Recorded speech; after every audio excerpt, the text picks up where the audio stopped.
Thank you very much for joining us today. So that you know, all attendees will be muted upon signing in, and you will be able to unmute yourself only when you need to speak during the Q&A session. Until then, we ask you to keep muted.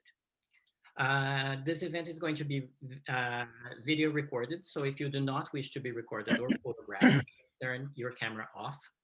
And during the Q&A later today, which is going to be announced by the moderator, please post your questions and comments in the chat. And if you would like to speak or make a comment, please use the raise hand button function in the Zoom. And then the moderator is going to allow you to unmute yourself when you are called by her. And if you have any technical questions that require troubleshooting, please post your questions in the chat and a staff member will follow up with you.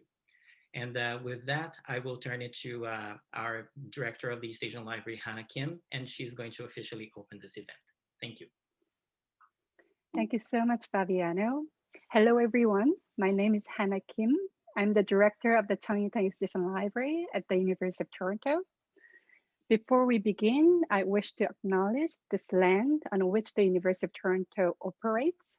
For thousands of years, it has been the traditional land of the Huron-Wendat, the Seneca, and the Mississaugas of the Credit. Today, this meeting place is still the home to many Indigenous people from across Turtle Island, and we are very grateful to have the opportunity to work on this land. On behalf of the Cheng East Asian Library, I'd like to welcome you to the Asian Heritage Month celebration event, Mysterious Dreams, a dialogue with Terry Watada. As May is officially recognized as the Asian Heritage Month in Canada, it is a time to celebrate the contributions of Asian Canadians and draw attention to the histories, struggles, and contemporary issues of Asian Canadians. At a time of heightened anti-Asian racism, xenophobia, and violence, Asian Canadian histories are more relevant than ever. One way to explore these issues is through Asian Canadian literature across various times, ethnicities, and places. We hope that this event can help direct attention to the deeper, more generative landscape that Asian Canadian literature offers, a terrain of necessary hope and reimagining. We are very pleased to host this book launch by Terry Watada, who is a Toronto-based writer. Mr. Watada is an inspiration to many people in the Asian Canadian community. This is our second time hosting a book launch of his at the East Asian Library.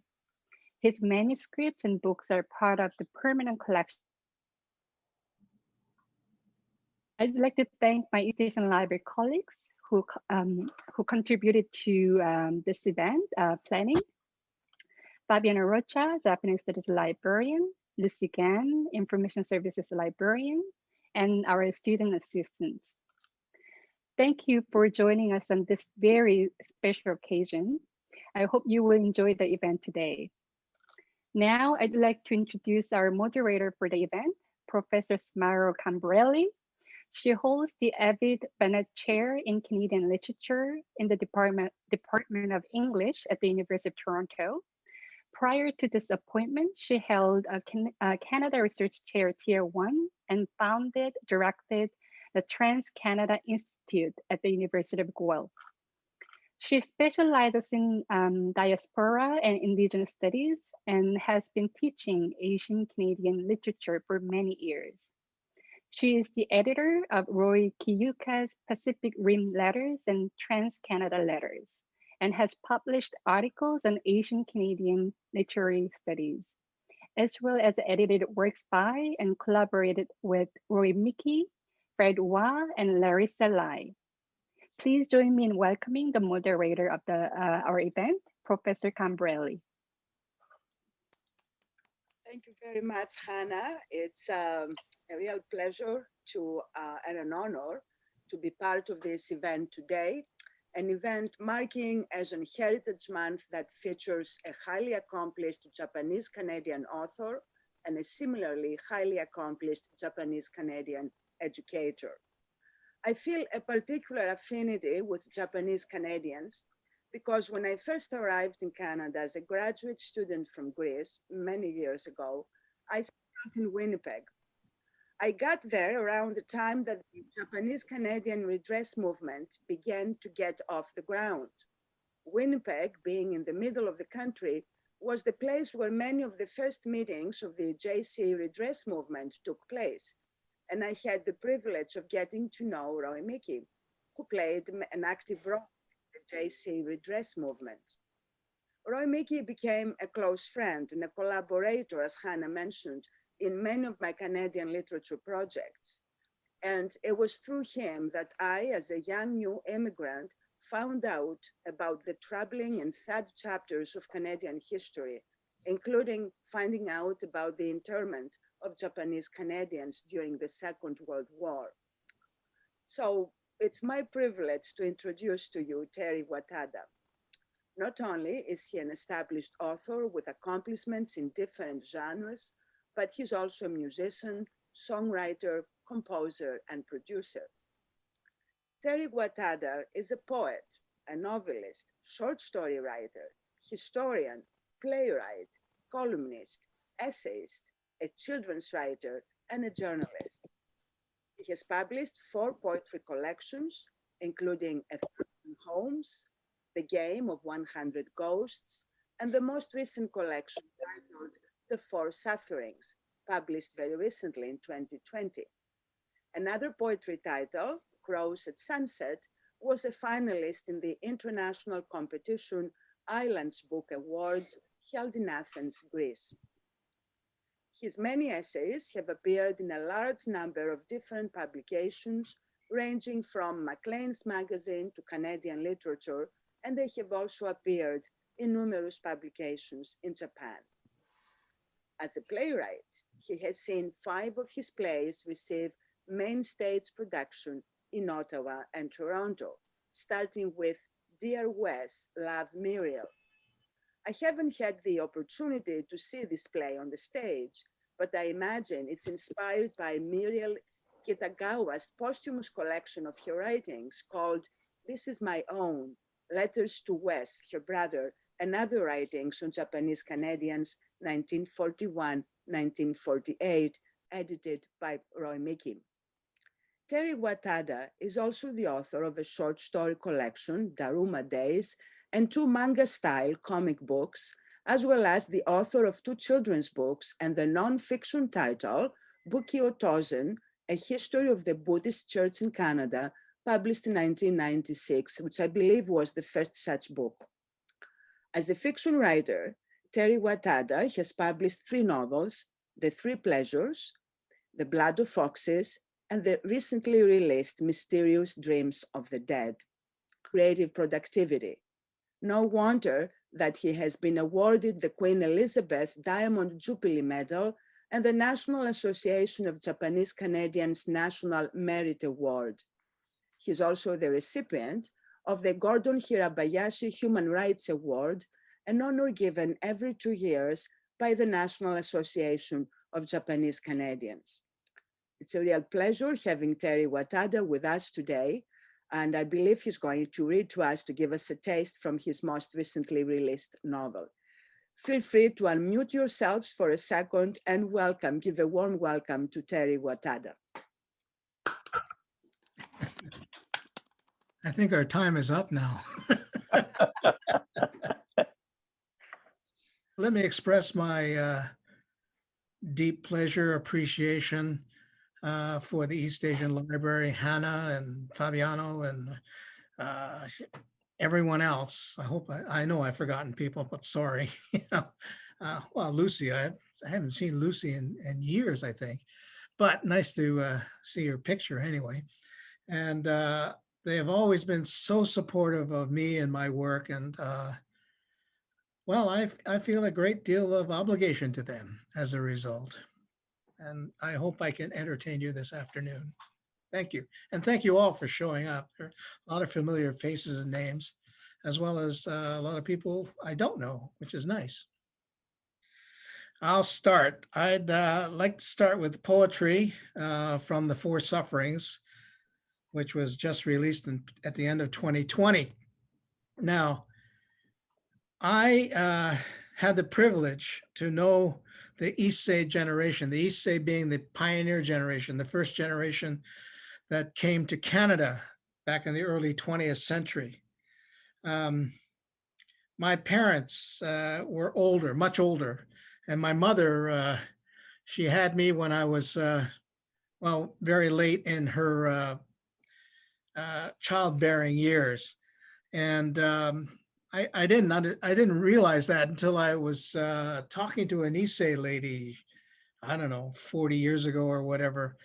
And she said, "Oh, yes, you're Terry. You were a big surprise." You know, when we heard that Mrs. Watada, your mother, was pregnant. And so I came out as a surprise. And I wonder if my mother thought it was a tumor or something, but it was me. It was me. Anyway, the point is that I got to know the Issei, which I think they're all gone now, unfortunately. But so I've written a series of poems involving them. And this particular poem, When the Issei Danced, is partly about my parents' 50th wedding anniversary. And they all showed up to celebrate. And like most Japanese Canadian families, we went to a Chinese restaurant. And because they have the space, the food is affordable and delicious, of course. Anyway, so this is about that particular party and other things around the Issei. When the Issei danced, it was a time of celebration, a thing of joy. At Hideki's wedding, Takashi's son tied his necktie around his head and improvised hachimaki with fan in hand, jumped to his feet and converted to an ancient minyo. He contorted his face in every which way, lips one way, his eyes the other. He kicked his crooked leg up to the restaurant dining room ceiling while twirling the fan with his fingers in geometric patterns. His hands in choreographed positions. The children giggled. Everyone else laughed, especially Okasa. Father smiled. At Grandpa's 88th birthday, Beiju, while Rikimatsu Tohana and Kawaii-san raised glasses of Johnny Walker Red, going all out for this one, before the banquet of Chinese cuisine on teetering tables, Fujiwara-san smacked his hands together, announcing a celebration, an odori, and everyone clapped in time as he sang a cappella, his voice soaring to the ancestral spirits, and they sang back. Tsuki ga deta deta, tsuki ga deta, ayo ayo. The ethereal notes wept in the air conditioning as Grandpa stood to join in, and Fujiwara-san danced like a young man. Punctuated by grunts and calls to join in, they floated on the notes of an old folk song, the melody of community. A 50th wedding anniversary in the basement of China House, when Dad kissed Mom, a fisherman's daughter, for the first time to my recollection, and cheers rose like disturbed dust, and the white jacket waiters served the abalone in rich brown sauce. A taste of the BC coast, their home 3 decades ago, and they held hands while a gang of Issei circled around them. The blessed couple smiled in happiness. Their 2 sons shed the blood of memory, and voices rose in song. Yaren soran, soran, soran, soran. Hai, hai, dokko sho, dokko sho. When the Issei danced to the rhythms of old Japan, they pantomimed the lyrics, and memories cried, a sight to behold of love unfolding. It's amusing, but all disappears when I awake in the lonely, cold clarity of morning. That first song is called Tankobushi, and it's a favorite of the Japanese, North American, as well as Japanese community. I've heard that song all across this country and all down in the United States at various festivals. And even in Japan, they sing it. quite amazing. The last one, Sonan Bushi, is a fisherman's song, and I felt it was appropriate for my mother. Now, on to the novel, The Mysterious Dreams of the Dead. There's a plug.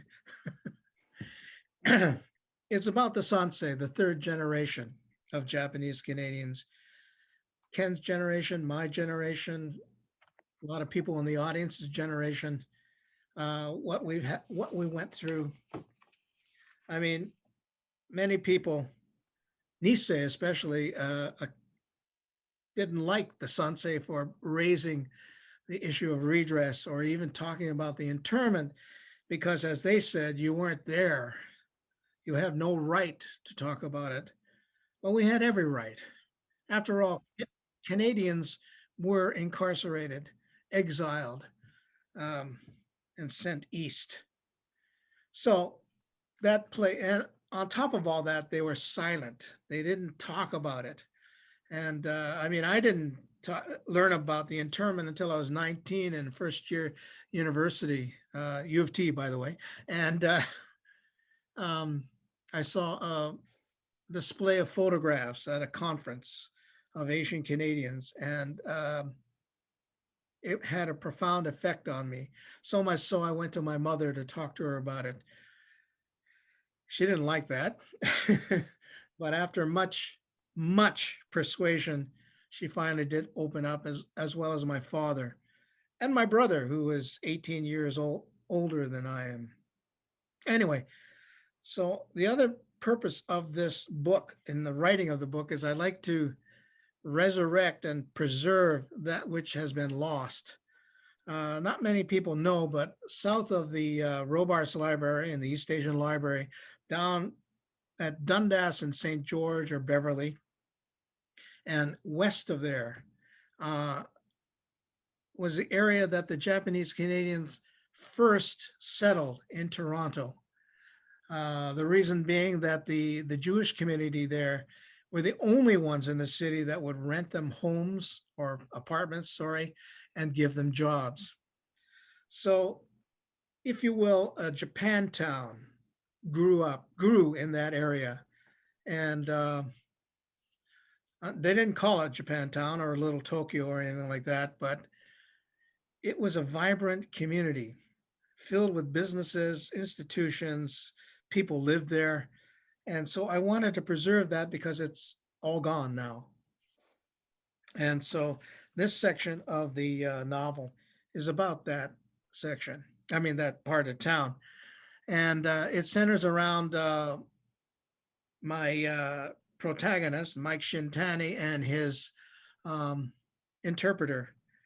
As they're working on a diary that Mike's father produced. It was all in Japanese. And so he takes her home for Oshogatsu, which is one of the big holidays for Japanese Canadians, Japanese North Americans, in fact. Anyway, so here's that section. I did take her home for Oshogatsu in 1991. I was nervous of what she might think, a man in his 30s living with his mom. Then again, the Japanese and Japanese Canadians really don't expect their children to move out until they marry. Naoko was out. She was a student. She got a pass, I'm sure. The pewter sky was oppressive as we shuffled along Sullivan Street from the Art Gallery streetcar stop at Beverly Street. The sidewalk was hard, brittle, and unyielding, but the bare trees bent over slightly as if to welcome us.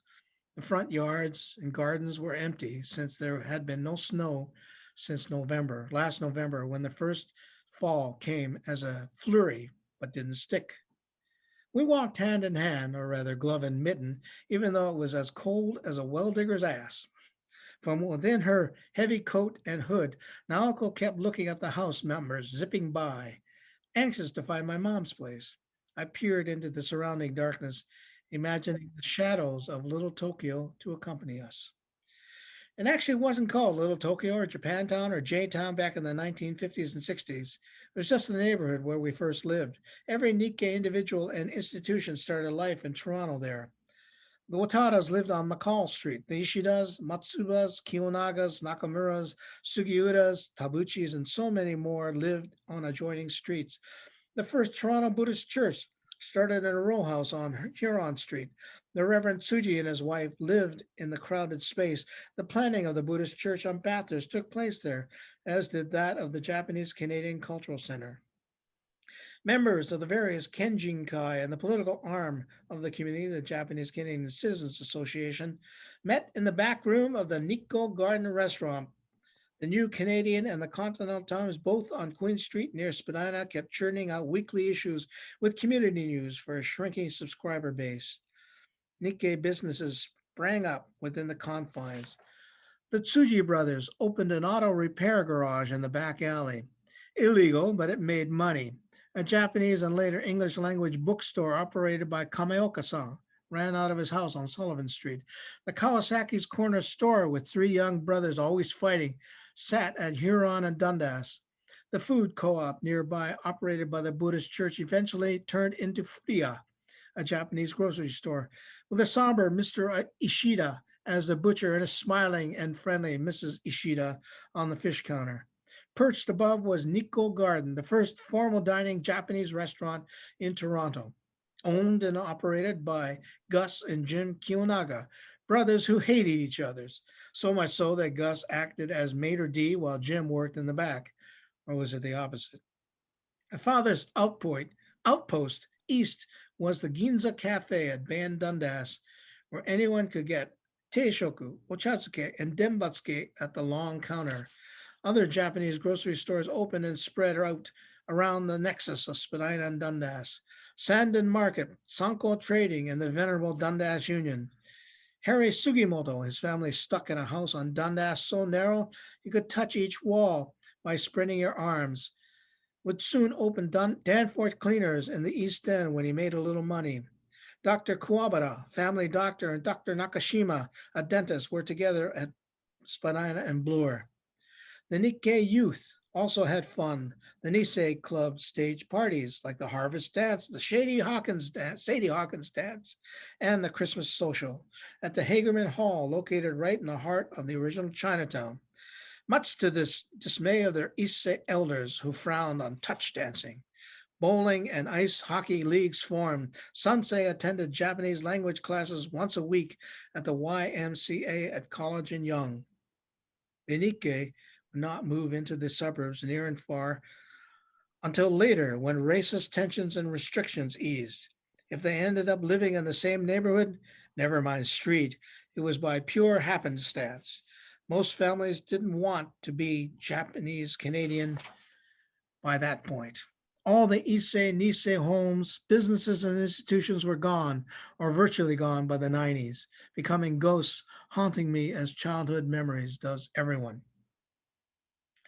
The New Year's feast had become a little sad, with no one coming over to visit. Friends and relatives stopped just before the 1990s.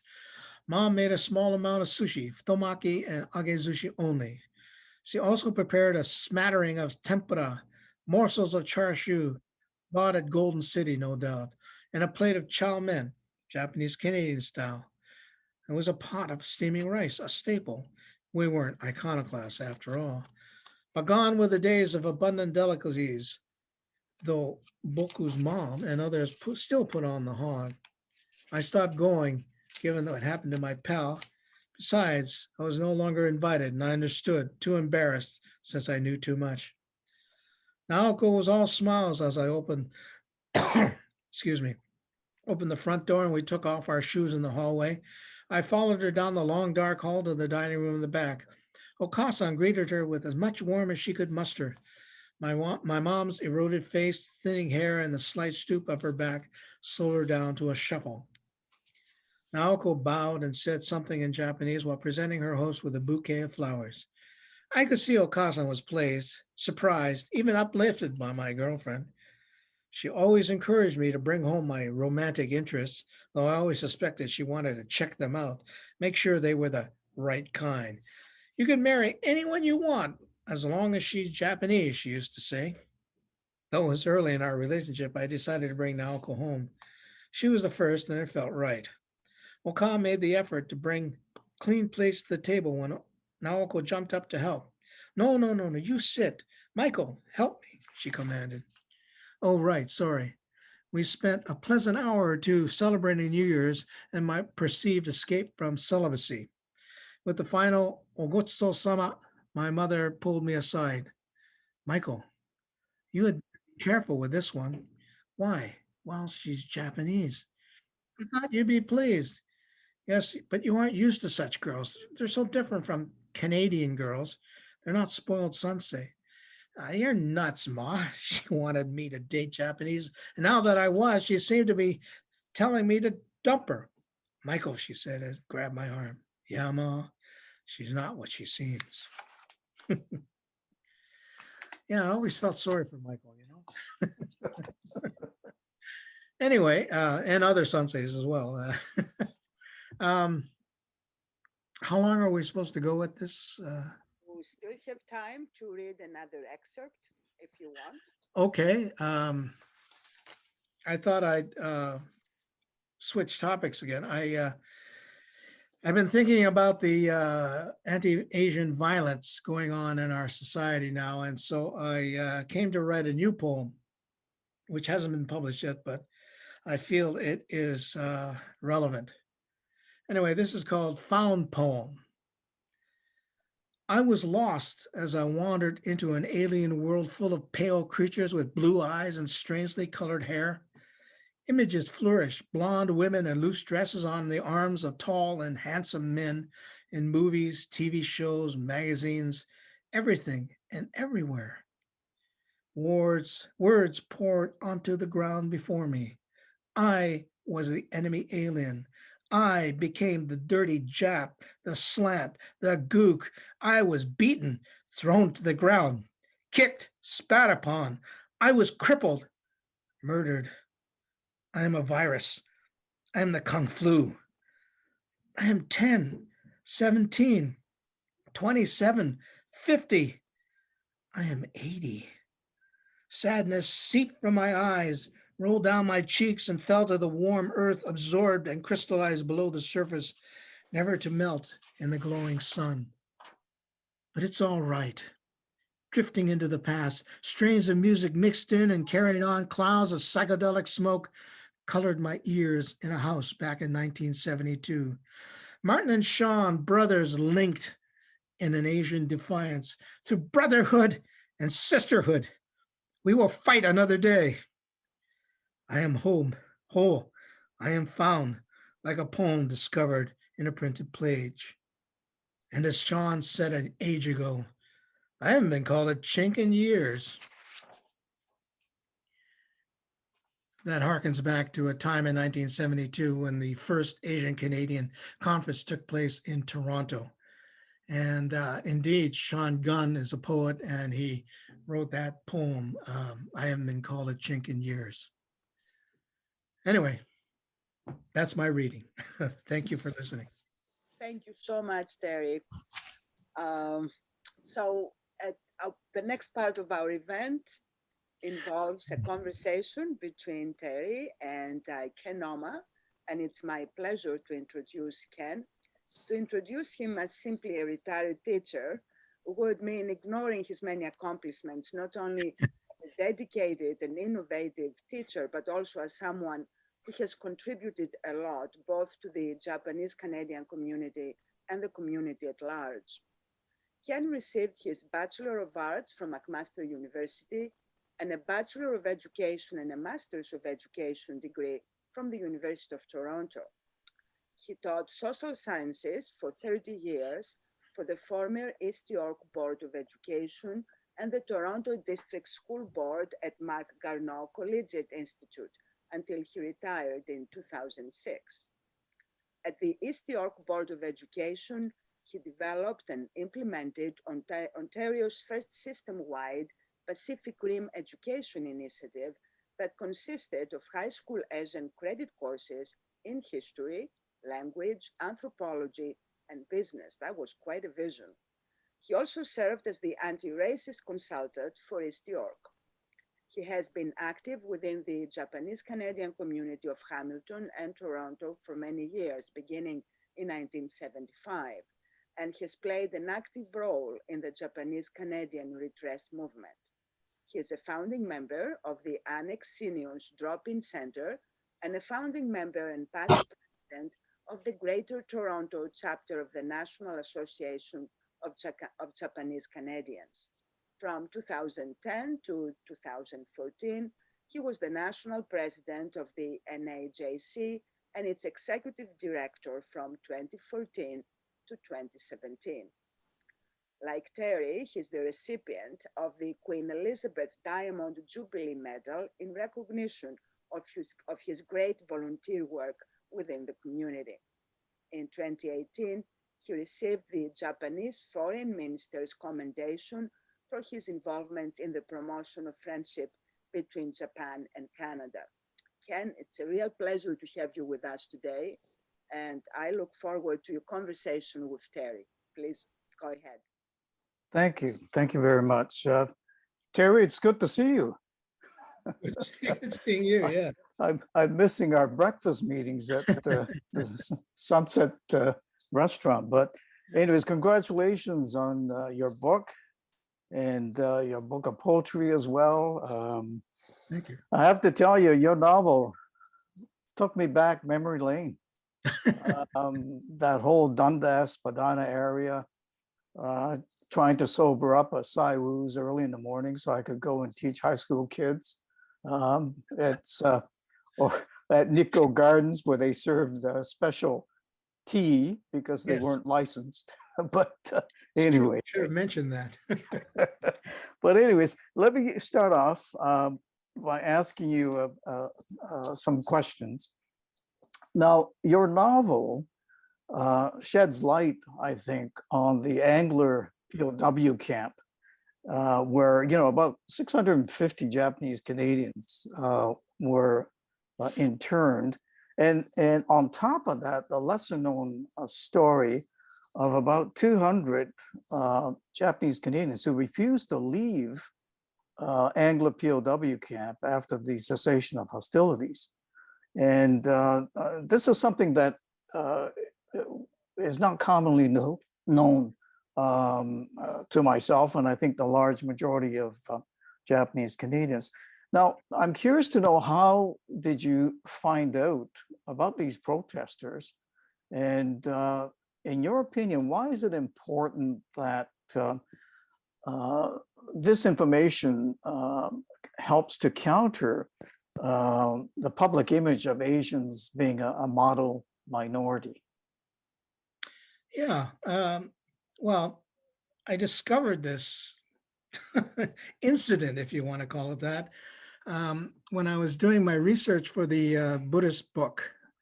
And I was in southern Alberta visiting a friend, and her father was sitting in the living room looking up at a harpoon. I found out then that he had been a whaler before the war. And then he was, of course, arrested and interned and in Angler. And the whole story came out that he and his fellow Gambaria, those that fought against the incarceration, wouldn't leave Angler because nothing was settled. I mean, the war, they didn't even believe the war was over. Certainly, they didn't believe that one bomb could kill 70,000 people. So from there, as you say, 200 or maybe up to 300 compatriots were shipped to southern Saskatchewan to a place called Moose Jaw, which was, as it turned out, a distribution center. The government, in their, I don't know, wisdom, selected this RCAF camp in Moose Jaw, or just outside Moose Jaw, as a gathering point for all the Japanese Canadians moving east. And so they brought these guys from Ontario and put them there. And most wanted to just get on with their lives. But these men, and they were joined by family, and they staged a protest that lasted 2 years after the war.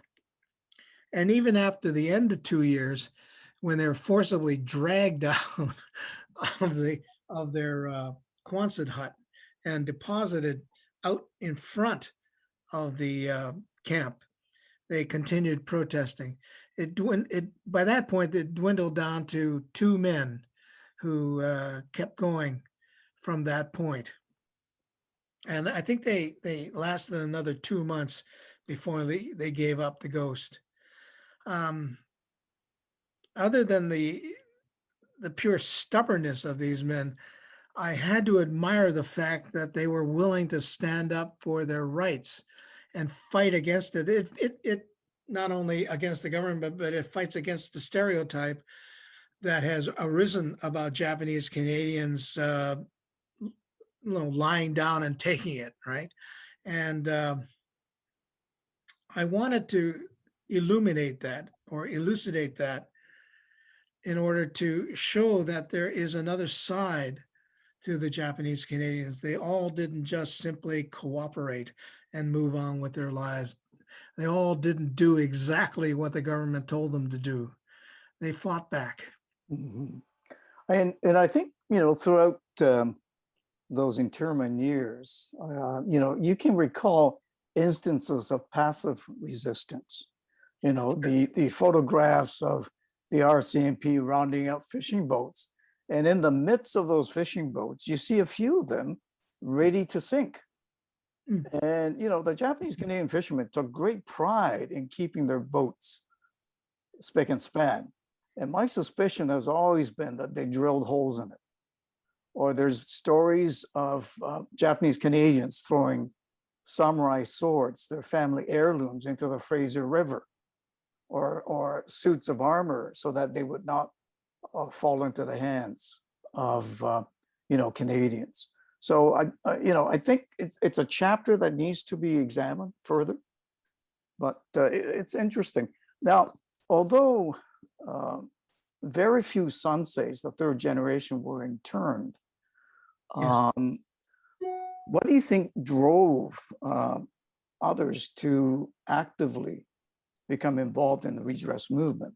Because as you said, the vast majority of Sanseis were not born during the time of the internment. But what was precipitating their interest to get involved? Well, I think it's they realize that it's a human rights issue, that Canadians were being jailed by the Canadian government, by their government. And hence, there's something wrong with that. That doesn't happen in our society. I mean, I was infuriated to learn that Japanese Canadians didn't get the vote until 2 years before I was born. And I was outraged by that. It should have been automatic. Those who were born in Canada should have had the vote right from the beginning, but they weren't. And I think it was, I have to hand it to Sansei like you and others who got involved for their bravery, because there was, initially, as you know, Ken, there was a lot of resistance to it. I myself was yelled at, screamed, called all kinds of names for getting involved. It was either that or someone would invite me out to dinner at a nice restaurant, which is nice, but then spent the 2 hours trying to convince me not to get involved, to get out of it altogether. And I won't mention names, but they're quite well known. But and I found that whole thing ridiculous, right? I mean, these people, you were incarcerated. Your land was taken, your parents' land and businesses were taken away. Aren't you angry about that? And the standard reaction was, well, we've made it. Have you really? And you start I think the third generation starts to notice the passive racism that goes on, like your colleagues, joking about your ethnicity or what you eat or the things you say, et cetera, et cetera. And you're just supposed to take it, laugh along with them. But it's very painful and unwarranted. I mean, why are you saying this to me, right? I mean, I don't say anything about your Italian background or your European background or anything like that. So why? Mhm. So yeah, I think that propelled a lot of Sansei into demanding redress and Yeah. fighting for it. On the note of the vote, I think it was 1949 that we were granted the right, along with First Nations people, I think as well. But Yep. if you recall, Japanese Canadians volunteered for World War I on the promise that upon return, they would be given the franchise. And when they did return, those who survived, there was such an outcry against giving Japanese Canadians the right to vote, just those soldiers returning, that it wasn't, I think, until the 1930s, until there was only a few, I think, that were allowed to vote. And that was a special circumstance. But Yeah. And what, on top of that, many of those veterans felt betrayed when they learned that they were to be interned as well. right. And I do know of a couple of those veterans who went to I don't know, the BC Security Commission and threw their medals at them and said, this is meaningless now. You've betrayed me. You've betrayed my people. All right, all right.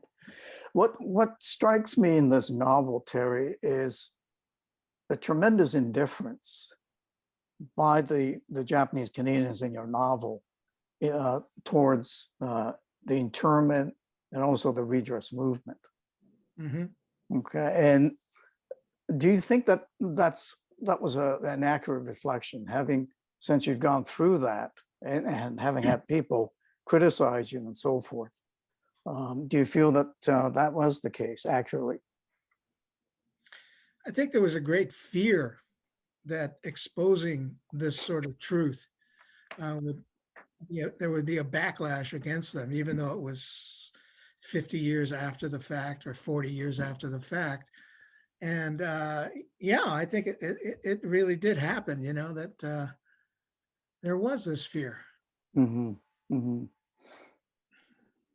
What, in your opinion, those Sansei, the third generation activists, the small group of activists who took part side by side with the second generation, who were in turn, in your opinion, did they play a significant role in the attainment of redress? I think they did. I mean, they were they were able to talk about the experience, maybe not firsthand, but at least from the Nisei, right, and express it eloquently. And yeah, I think they played a very important part in the negotiations and in turning the public's mind around, their opinion, around to seeing what the issue was and to agreeing with it. As a theater producer, I actively sought Japanese Canadian or Japanese American plays to show to the public that embraced the internment years and talked about the issues. And I'd like to think that that played a small part in changing their minds about the whole region. It just wasn't a cash grab, as some Niseis put it. It wasn't blood money, grasping, greedy Japanese Canadians. It was a legitimate issue that needed to be resolved. Right, right. And part of what shaped the Sansei activists, I think, is, if you recall, we're talking about the 70s, 60s to 70s. You've had the Vietnam War, the growing awareness of the environment, and then the Black Panther movement. And it sort of parallels, I think, the development of North American Asian writing, because prior to the 60s and 70s, in the 50s, there were a few writers, but not as many as during that turbulent period. And you yourself became involved in the 70s as well. But speaking to that human rights, I have to tell you, the Sanseis, I think, based on my experience, they get involved mainly because of the human rights issue. But what was, to me, saddening was after the redress was announced, we met, the Toronto chapter met, and one Nisei said, what do we do now? Because all through his life, he fought for justice. To which some of us, Sansei, said, we have to deal with First Nations rights as one, okay? To which this Nisei that I work with turned to me and said, what does that have to do with us?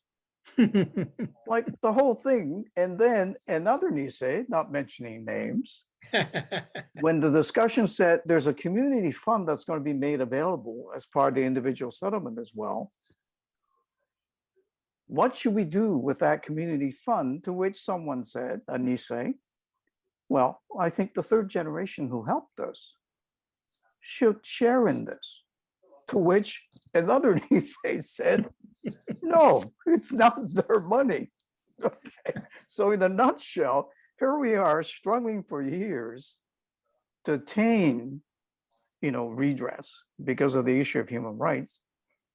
And it became the focus for them, majority of them became, it's our money.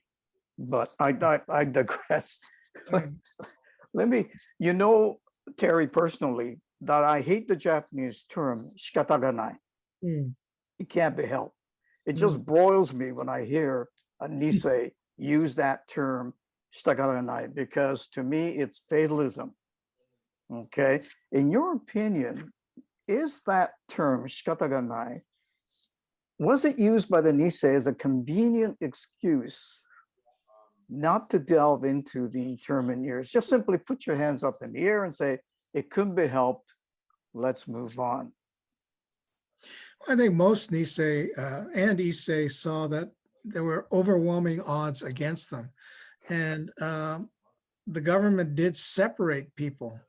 And then after the war, just disperse them right across the country. So there is that sense of that nothing can be done.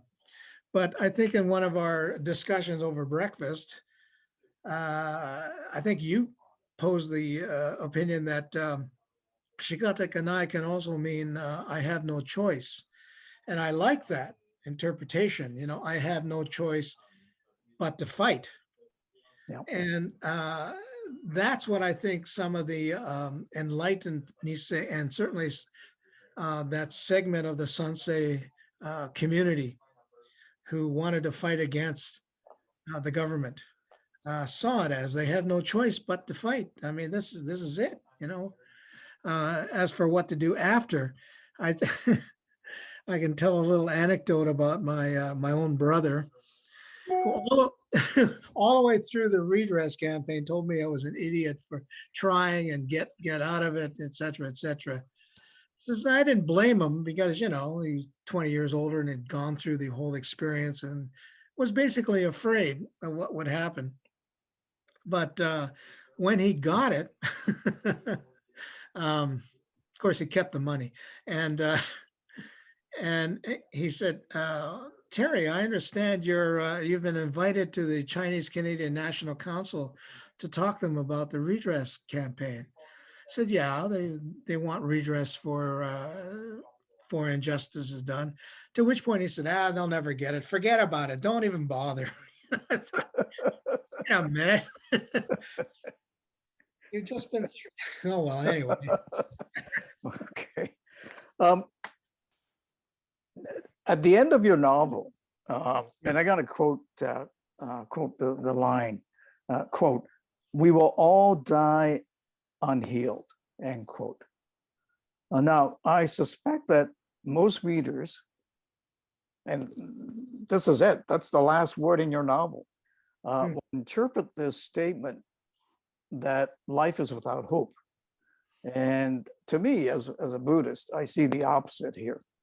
In the context of Buddhism, can you elaborate on this last line of yours?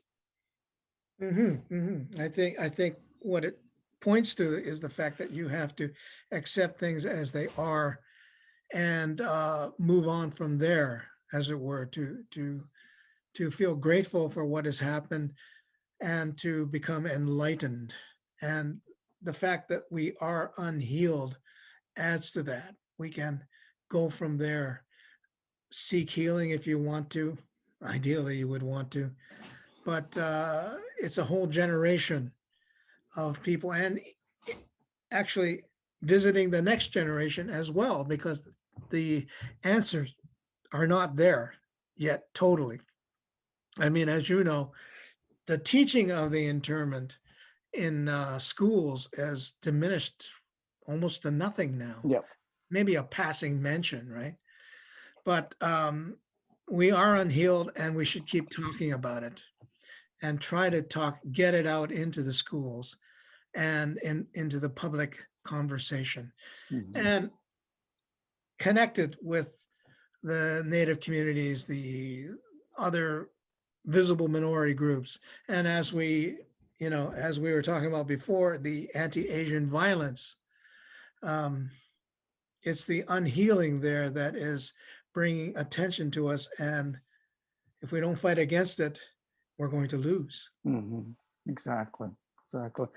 What I also found interesting is that on page 157 of your novel, you state that none of us, that's including all the generations, okay? I would even include the fourth and fifth generations, but you make the statement that none of us really survived the internment. And I suspect that you're talking in terms of the emotional, the psychological scars, so that in 1988, with the apology, it didn't end there. Okay, No. It still continues. And I'd be interested to hear what you meant by that, the scars. Well, I mean, another anecdote, I'm full of anecdotes, but the last novel, I launched at the Japanese Canadian Cultural Center under the NAJC flag, and a Sansei man came up to me and said, this is the first time I've been at the Japanese Canadian Cultural Center ever.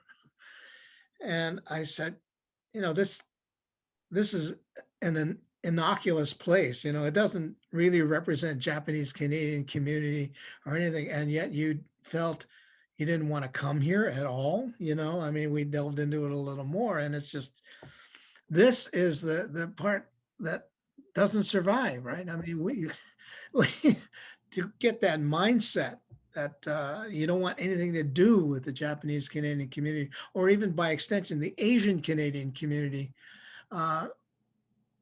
it's there, and it's because of the internment. I'm sure of it. And it affects all of us, as you say, the fourth and fifth generation as well. Okay. Why do you think and I have to thank you for writing this particular novel, because it is about the third generation, the Sanseis. Why do you feel that the history of the Sansei generation is important as reflected through this novel? Well, I think it's the Sansei are the natural outcome of the Second World War, right? I mean, that's that huge silence from the Nisei generation. They couldn't talk to the Issei because they were, spoke Japanese, and much, much older. But the Nisei just kept silent. And that affects so many Sansei. I mean, I often talk about this, but I did meet a psychiatrist, a Nisei psychiatrist back in the 1970s. And he told me a great many of his patients were Sansei women. And they were completely destroyed by their identity or lack of identity. And which brings up the other point, that because of that silence, we were not able to form a desirable identity. I mean, we've got Flower Drum Song, uh, as an example. I mean, most of those people in there were Japanese Americans, but still, it's a false portrait of being Japanese American and therefore Japanese Canadian. And I think that's the problem. That is the problem. Right. One of the things that's quite striking, and the reason why I relate it to the novel so quickly, is the focus on food. Okay.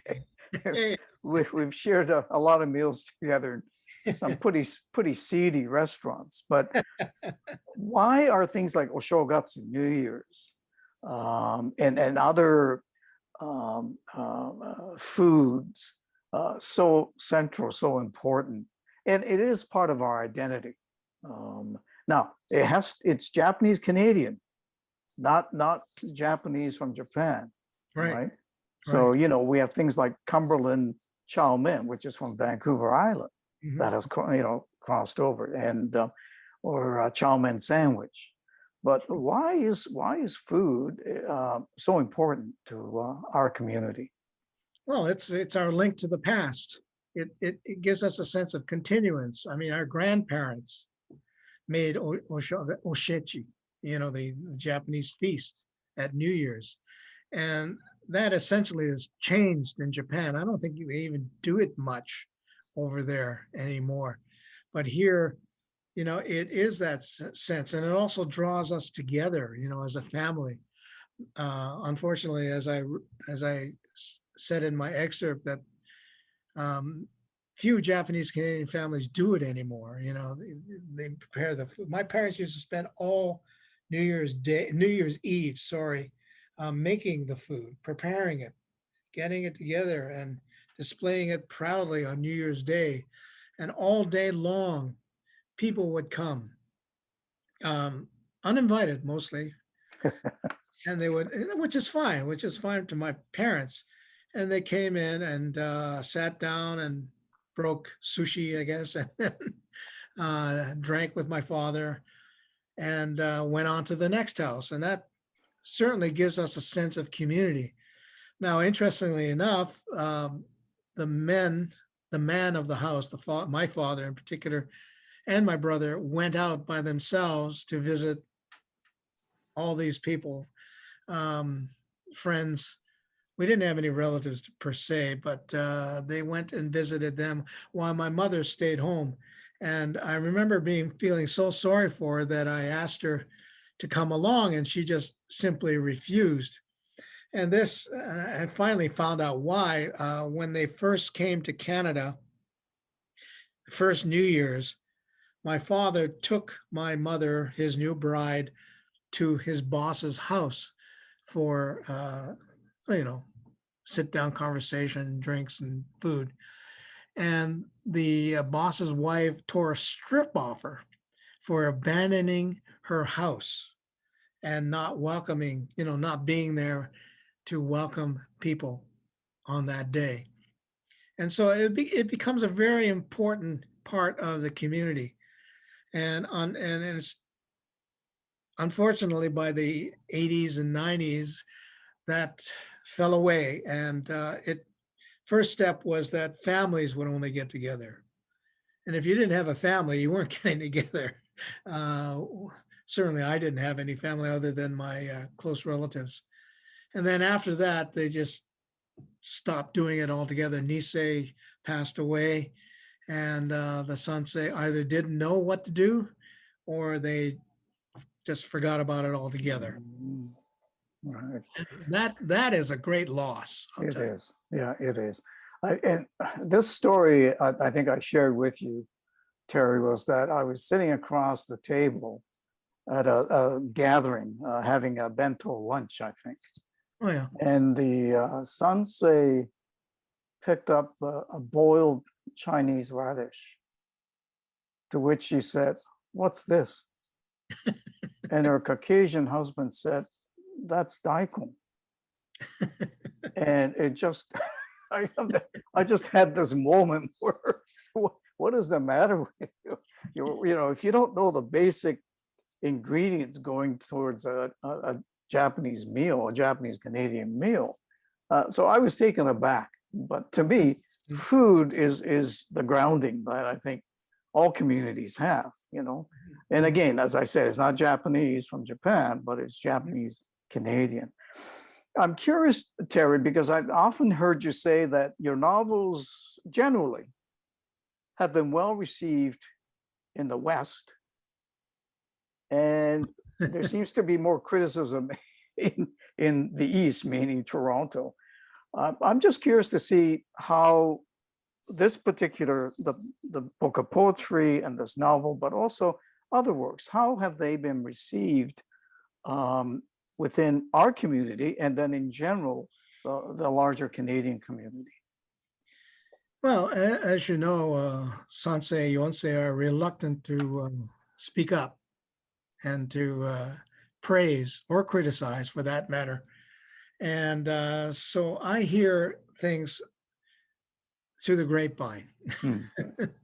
Somebody, for the last novel, The Three Pleasures, I bring up the gangs of Vancouver. And in fact, the first novel was about the gangs of Vancouver, the Japanese gangs. And I heard through the grapevine that Sansei Yonsei would say, now that's a book I would read. I would find that very interesting.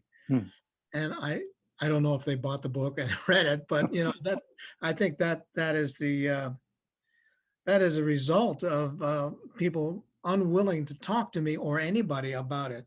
Now, as for critical reaction, it's interesting to me too that if there's an Asian critic, Asian Canadian critic, he understands it, and he will generally give me a good review. I mean, I don't know if you know the Georgia Strait, but it's a counterculture publication in Vancouver. For The Three Pleasures, I got a whole page by this Chinese Canadian critic praising it. And I thought, wow, this is amazing. Whereas other mainstream critics, as so-called mainstream critics, sort of give it, you know, iffy kind of criticism.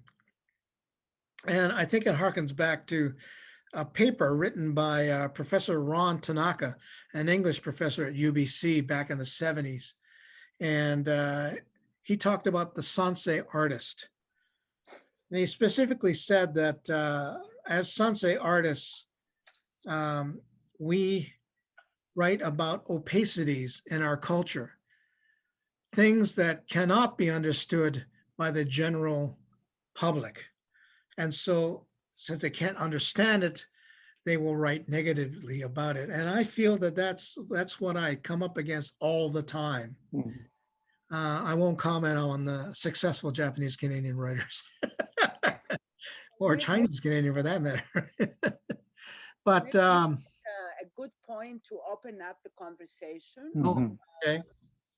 Ken, you touched on a lot of important issues, and I want to invite the participants, the attendees, the audience to ask their own questions.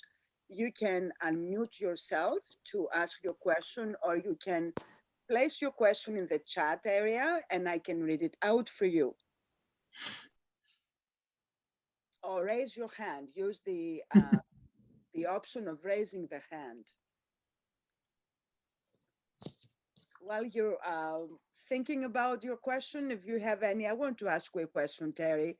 One of the things I found absolutely fascinating about this new novel, and by the way, let me open a parenthesis and say that under normal circumstances, we would have had this event in a real place, in person, and we would have had Terry's books available there for sale. We cannot do that, as you know, but I want to encourage you to support your local bookstore or find another way of purchasing the books. They are absolutely wonderful. I finished the novel in one sitting, and I haven't finished the poetry book yet, but I've read most of it. So I want to encourage you to consider buying the books. So one question I have about the novel, Terry, has to do with the fact that at the same time as it came across in your conversation with Ken, the novel really delves into the past. It's a historical novel, but it's also about Mike's, the protagonist's search for answers to many questions, right? About the family, about the Japanese Canadian community. So it's a very realistic book, but at the same time, there are those incredible moments when you leave realism behind and you introduce some extraordinary elements that I'm not sure how to call them, miraculous elements that, you know, suspend your sense of reality. And one example I have in mind is that when Mike comes across his father's diary, which was written in Japanese, and Mike, as the sensei, doesn't read it, he has his girlfriend, Naoko, a Japanese young woman that you read about in your excerpt, help him translate it. And then all of a sudden, some of the excerpts appear to be in English, right? And then at the same time, or at a different point in the narrative, the apartment he shares with his Japanese girlfriend, Naoko, is a strange place. Naoko vanishes in thin air. It's as if she was a figment of his imagination, a projection of his own desires. And so I wonder whether you can talk a little bit about that fascinating element in your novel. Yeah, sure. I'm greatly influenced by Haruki Murakami and his writing. And in his books, women disappear all the time. He doesn't explain it. They just bang, gone, you know, and in some cases they come back, but most they do not. And I found that fascinating that you could have that sense of magical realism. And I wanted to experiment with that. Now, the fact that the kanji, the characters, the Chinese characters in the diary swirl around, break up, and then come back to form English letters, that was inspired by a Japanese horror film, believe it or not. Which one was it, Ring or The Grudge, where the protagonist was looking at the page and the whole thing starts swimming around like that. They didn't form English characters or other words, but it was just this moment, this magical moment, otherworldly moment that I wanted to incorporate. And also, you know, how do I explain Naoko's disappearance and then carry on with the book, right? I mean, with the diary. And so I brought that element in. And whether she is a figment of his imagination or real is up to the reader to figure out or to have a suspicion about, because I never did answer that question. Exactly. And I think that's one of the wonderful elements in the Oh, novel. thank you. Yes. Thank you. I have one question here that I will read out. It's from Angie Wong. Terry, she asks, why is it important for Asian Canadians to learn about one another's histories and struggles in this country? What else can we learn from one another during this particular moment of anti-Asian racism? I think we can learn that there are commonalities of experience. Now, I learned this way back 70s and 80s when I started traveling down into the United States and across Canada too, to meet other Asian Canadians and Asian Americans, especially, where they've developed more of a sense of a linked community, where they understand the commonalities between communities, whether it be love of food, different food, but love of food, the appreciation of cultural and traditional imperatives as well. And that's what we can learn from other groups and carry and feel stronger for it, because we will feel together. I mean, Japanese Canadians as a whole is a very small community. And also because of the silence, we've been broken apart, separated. And so there's no sense of total community, as it were. So thanks for the question. A moment ago, Terry, you mentioned how the internment is no longer taught. And I think you're absolutely right. I remember years back, My students, English students, the University of Victoria, University of Guelph here, the University of Toronto, up to the early 2000s, they knew about the internment. They had read from, Bassan to other books, but I find in the last few years, I think they stopped teaching that in high schools, which is very sad to me. And so books like yours, more recent titles, are all the more important because they invite us to revisit that moment. So that's extremely important to not lose sight of that history, because as Angie's question shows, and we all know, racism is not going away anytime fast. So we have a question from Wei Zhao. Go ahead, unmute yourself. Thank you. Terry, you probably don't remember me, but you knew my late husband, Tony Chan. Of course, of course. I hope you're well. Thank you. I wonder whether you'll be willing to entertain us with your reading of your poem. Choose one poem that could speak to us at this point in time with hate crimes against Asian Americans and also Asian Canadians. In fact, two of Tony's cousins were beat up in Vancouver. They had to have several stitches. Their face, one face, he looked like a raccoon, black eyes and the stitches and so forth.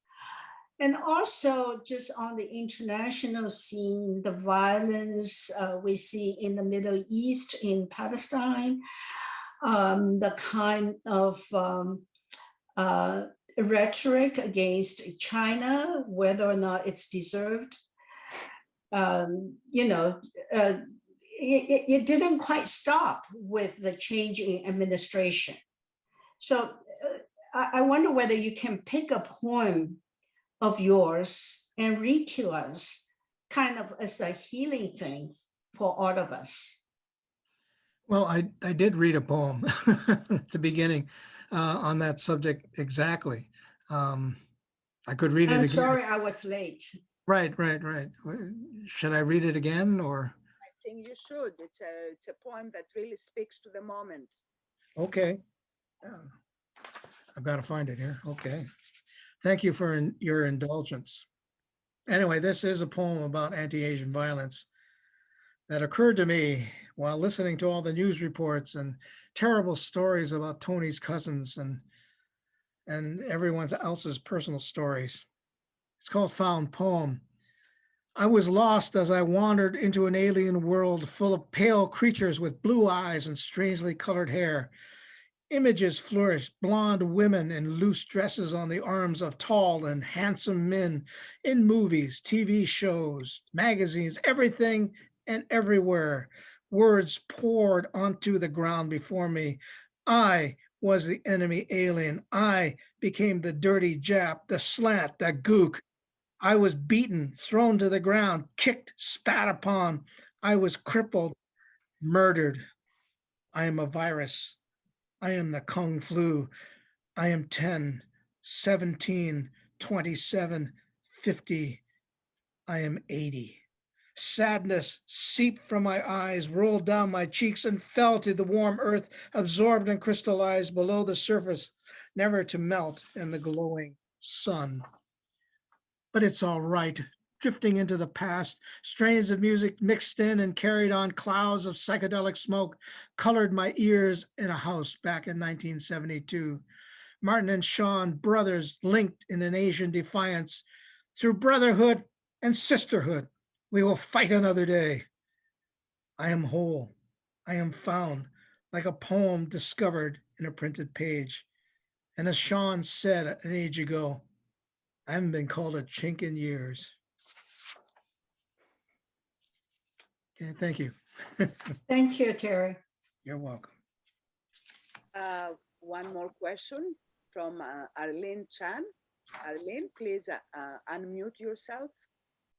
Hi, Terry, from an old friend to a much younger friend.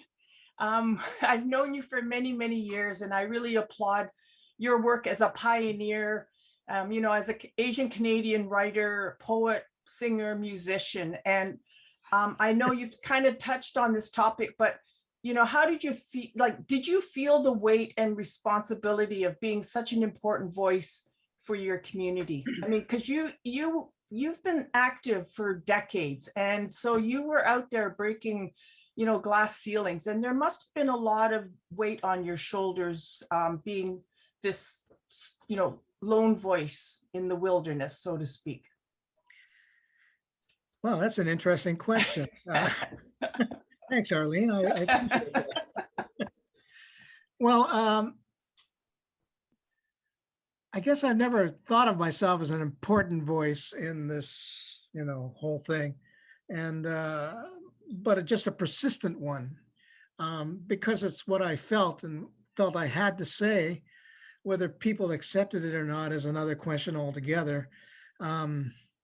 Sometimes people rally and say it's great, wonderful work. Other times they criticize me, they get angry. But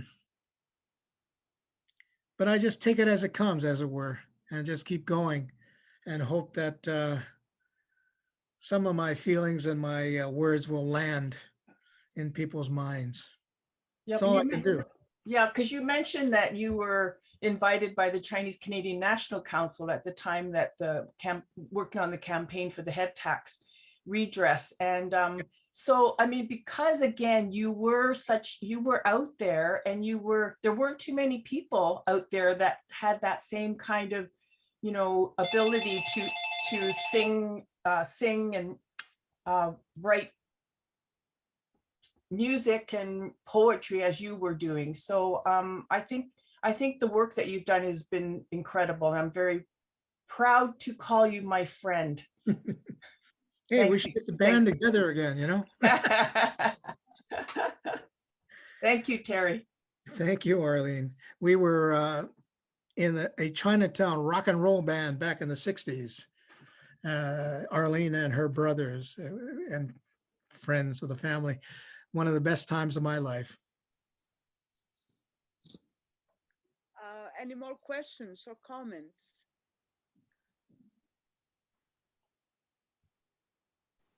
No. Well, I think it's been a wonderful event. Ken, thank you so much for You're welcome. Very insightful, incisive questions you asked. And I especially like the fact that you drew attention to the last line of the novel, that we will die unhealed, because I think it does speak to what your poem addressed, the fact that we cannot afford to forget what happened, because it's still happening. So I want to thank you, Terry, for sharing your work with us. Well, thank you. Look forward to the next installment of your poetry and fiction. I wish you all the very best, and don't worry about any negative reviews. They're part of the game. I know you know that.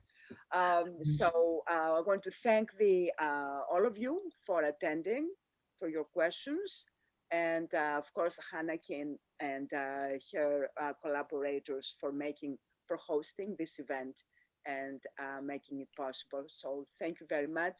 Stay healthy, enjoy reading, and don't forget to buy Terry Watada's new books.